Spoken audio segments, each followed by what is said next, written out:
షాక్కి ఇమీడియట్గా నేను బాస్కి ఫోన్ చేశాను, మా బన్నీ వాసుకు ఫోన్ చేసి, వాసు ఇమీడియట్గా హాస్పిటల్కి వెళ్ళి వాళ్ళ కలువు, నేను వస్తానంటే సార్ నేను మొత్తం అక్కడ వెళ్ళి సెట్ చేసి వస్తాను, వాళ్ళందరూ ఎమోషనల్గా ఎలా ఉన్నారు ఏంటో మనం ఫస్ట్ చెక్ చేసుకున్న తర్వాత మీరు దిగాలి, ఒక నిమిషం ఆగండి సార్. వెళ్ళిపోయిన తర్వాత వాసు నేను వస్తానంటే, సార్ మీరు రావద్దు ప్లీజ్, దయచేసి మీరు హాస్పిటల్ రావద్దు, ఇక్కడ గందరగోళం అయిపోద్ది, నేను నైట్ మీరు థియేటర్కి వెళ్ళారు, ఇష్యూ అయింది, యూనో చాలా ప్రాబ్లం అయింది, ఇప్పుడు మీరు హాస్పిటల్కి వచ్చి మళ్ళీ ప్రాబ్లం అయితే మాత్రం సార్ చాలా ప్రాబ్లం అవుతుంది సార్, నేనే వాళ్ళని కొంచెం వాళ్ళ రిచువల్స్ అవన్నీ అయిపోయిన తర్వాత మీ దగ్గర తీసుకొస్తానని చెప్పాడు. ఓకే అని వెయిట్ చేసేసరికి ఇమీడియట్గా ఏం చెప్పారు, సార్ ఏమనుకోవద్దు, వాళ్ళు మీ మీద కేసు ఫైల్ చేశారు, ఇప్పుడు మీరు వాళ్ళు కలవడానికి లేదంటే నేను మా లీగల్ టీం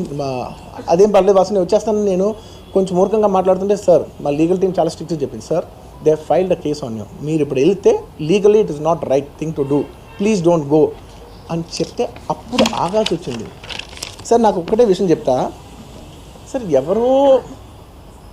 వైజాగ్లో చనిపోతేనో లేకపోతే చనిపోతున్నారంటేనో, లేదంటే విజయవాడలో చనిపోతున్నారంటే ఒక పెద్ద ఆవిడంటేనో, లేదంటే చిరంజీవి గారి ఫ్యాన్స్ మన నూర్బాయ్ లాంటి వాళ్ళు, లేదంటే కళ్యాణ్ గారి ఫ్యాన్స్ మన ఎవరో అంటేనే వాళ్ళందరికీ నేను వెళ్ళి పర్సనల్గా సార్ ఇక్కడి నుంచి విజయవాడ వెళ్ళాను సార్, ఎవరినో కలవటానికి ఒక లేడీని, ఒక వైజాగ్ వెళ్ళాను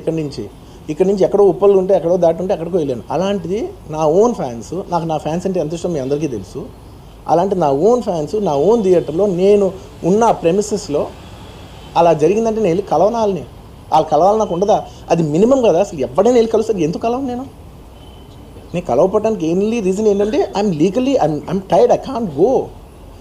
అంత మాత్రం నేను స్పందించలేదు అని అనడానికి కూడా లేదు. సో నాకు ఏం చేయాలో తెలియక నెక్స్ట్ డే సరే వాసు మనం వెళ్ళకపోతే బాగోదు, ఏం చేయాలో తెలియక అప్పటికప్పుడు ఒక వీడియో పెట్టా, ఎందుకంటే నేను కూడా షాక్లో ఉన్నా, జెన్యున్లీ నేను కూడా షాక్లో ఉన్నా, అరే ఇలా అయింది ఏంటి, ఎటు కాకుండా హాఫ్గా ఉన్నాను నేను కూడా.